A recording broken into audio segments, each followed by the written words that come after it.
Halo anak-anak, apa kabar? Iya, semoga baik-baik saja ya. Baiklah, di sini sebelumnya Ibu akan memperkenalkan diri terlebih dahulu. Perkenalkan, nama Ibu Indah Rahayu dari Program Studi PGSD Universitas Lampung, kelas semester 3C. Di sini Ibu akan memberikan materi pembelajaran mengenai energi dan perubahannya, serta bumi dan alam semesta. Yuk kita bahas bareng-bareng. Materi yang pertama kita akan membahas mengenai energi dan perubahannya. Nah, sebelumnya kita harus tahu dulu nih, apa sih pengertian dari energi itu? Iya, jadi energi adalah bentuk kekuatan atau kemampuan untuk melakukan sebuah pekerjaan agar mendapatkan suatu perubahan hasil yang diinginkan. Nah, energi juga dapat dikatakan sesuatu usaha yang masih tersimpan. Oke, selanjutnya setelah kita mengetahui mengenai pengertian dari energi itu sendiri, energi juga mempunyai bentuk-bentuk dan perubahannya. Nah, bagaimana sih bentuk-bentuk dan perubahannya itu? Baik, akan kita bahas satu persatu.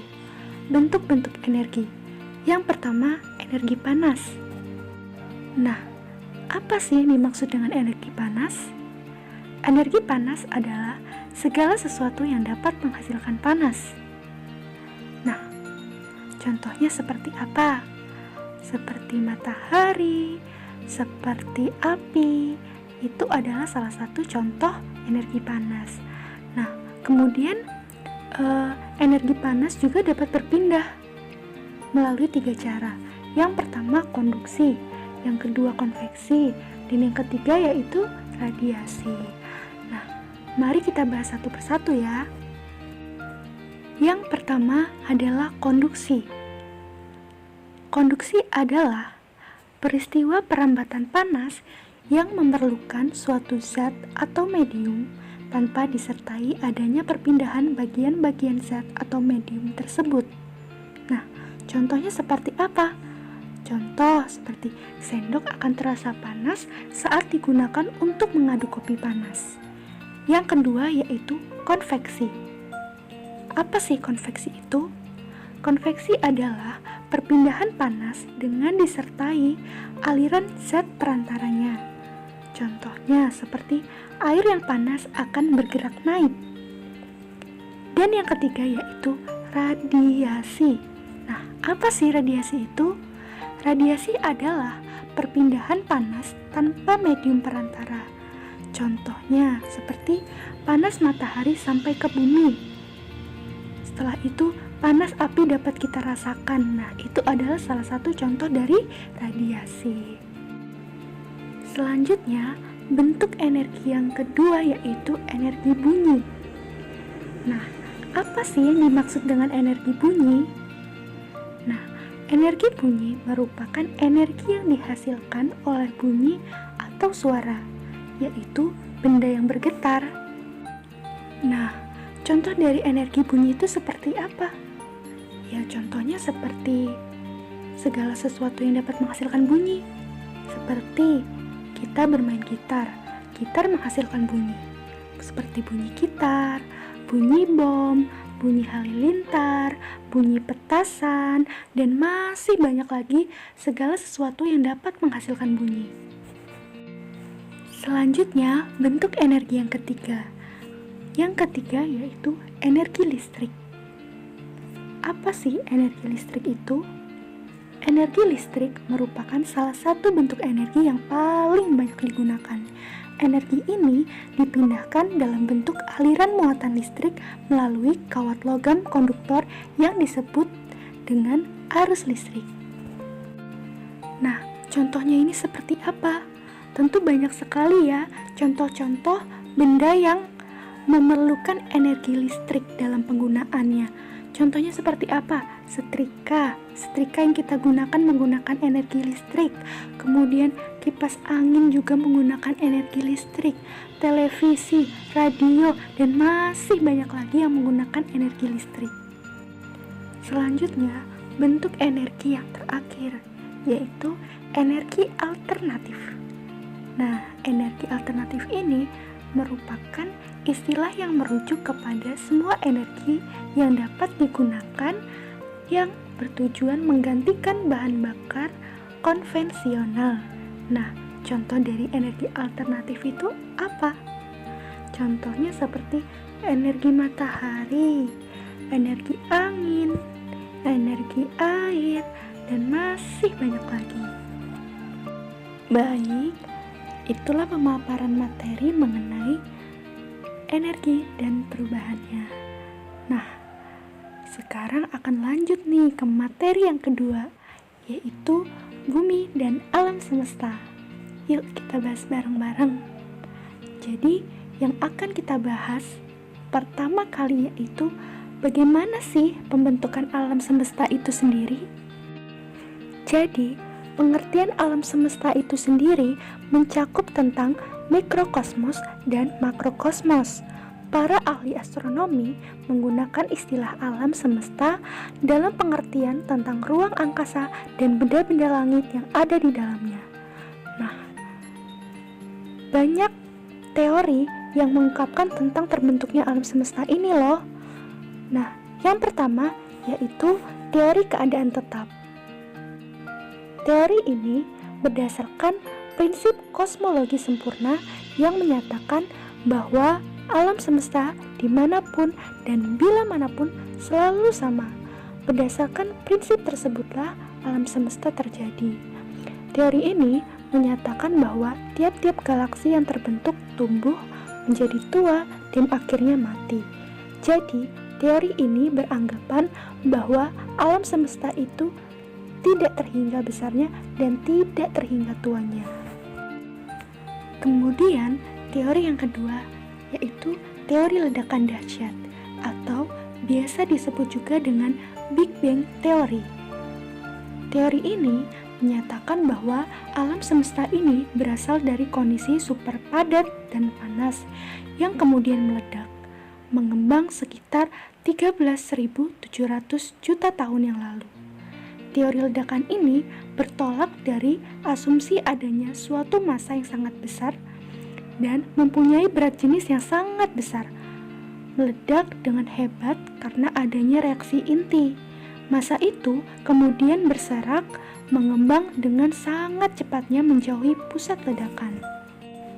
Kemudian, teori yang ketiga yaitu teori Creatio Continu.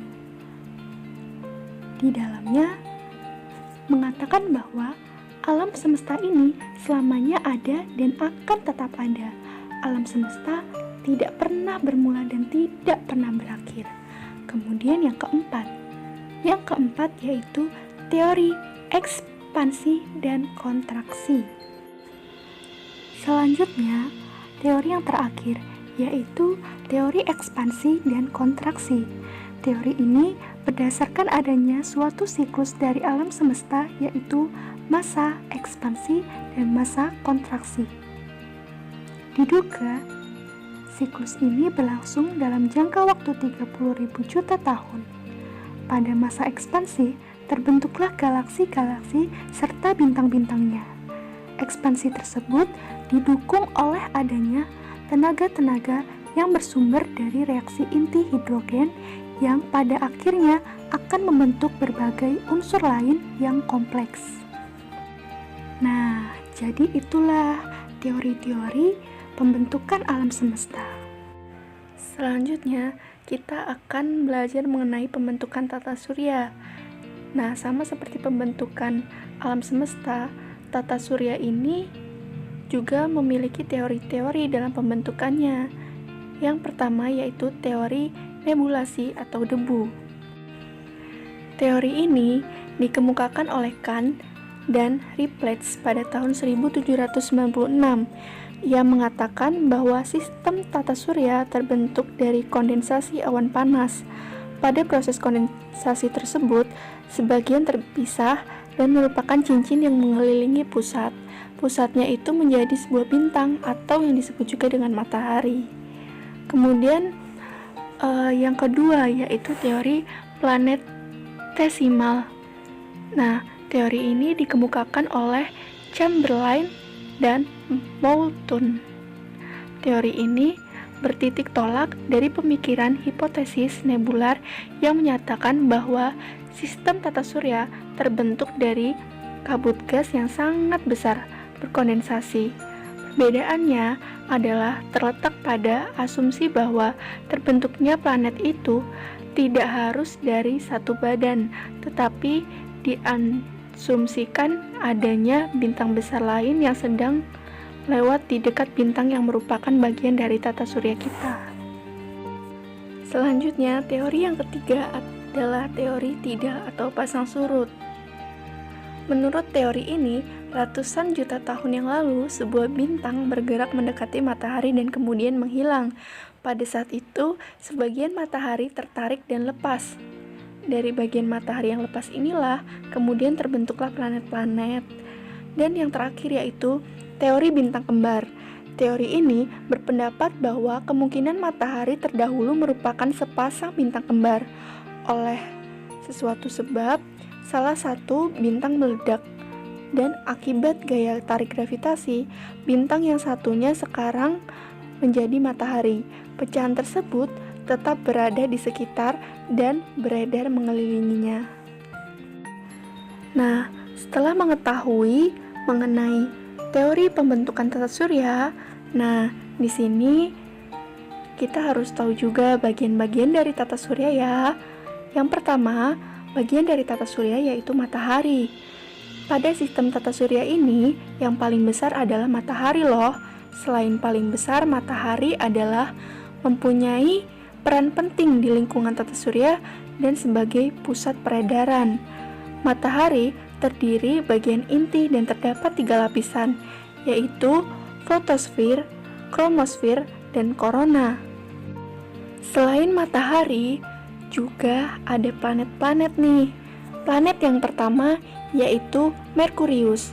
Merkurius adalah planet terkecil di dalam tata surya namun memiliki jarak terdekat dengan matahari. Yang kedua yaitu planet Venus. Planet Venus adalah planet yang lebih kecil dari bumi dan tidak memiliki satelit. Kemudian yang ketiga yaitu planet bumi. Yang keempat yaitu Mars atau disebut juga dengan planet merah. Dan yang kelima yaitu Jupiter. Planet Jupiter ini biasa disebut juga dengan planet Jupiter. Planet ini memiliki rata-rata jarak dengan matahari sekitar 778,3 juta kilometer.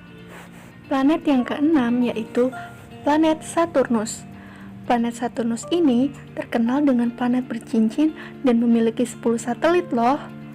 Kemudian planet yang ketujuh yaitu planet Uranus. Planet Uranus adalah planet terdingin dalam tata surya. Dan yang kedelapan yaitu planet Neptunus. Planet Neptunus adalah planet yang di dalamnya terdapat angin dan badai. Karena itu Neptunus disebut juga dengan planet yang paling istimewa dalam tata surya. Baiklah anak-anak, itulah video pembelajaran mengenai energi dan perubahannya serta bumi dan alam semesta. Jangan lupa dipelajari ya. Sekian pembelajaran hari ini, saya akhiri. Wassalamualaikum warahmatullahi wabarakatuh. Tetap semangat.